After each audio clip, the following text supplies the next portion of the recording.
ఆ, ఇంకో 4 రోజులు ఆగుండ్రి. ఏ గల్లికోయినా పోరగాళ్ళు ఎంట పడుతూనే ఉంటారు. అక్క అక్క అక్క, నువ్వు తీన్మార్ వార్తలు చదువుతావు కదక్క.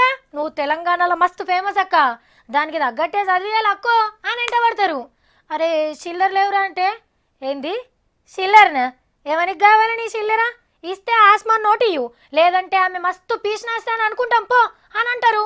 గంత డిమాండ్ చేస్తారు. మరి నాకే కాదు, మీది కూడా ఇదే పరిస్థితి కదా.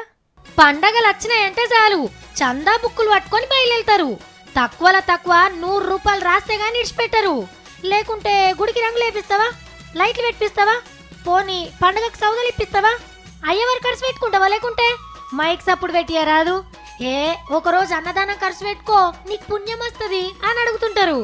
జేబులా ఉన్నా లేకున్నా ఎంతో కొంత చందా చదివియక తప్పది. కానీ ఇదివరసంది చందాలు అడగనియదట సర్కార్. పండుగకు ఎంత ఖర్చు అయినా సర్కారే పెట్టుకుంటుందట.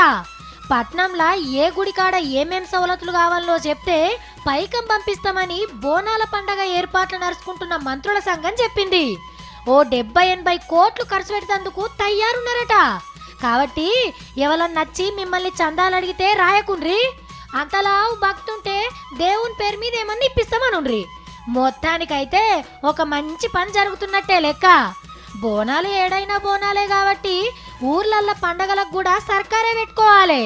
అట్లనే ఈ పండగ వెళ్ళంగానే ఈ నాయకుని పండగ వస్తుంది సార్లు. గప్పుడైతే ఇంకా ఎక్కువ అడుగుతారు చందాలు. గణపతి మండపాలకు కూడా సర్కారే పైసా సాయం చేస్తే మంచిగుంటది.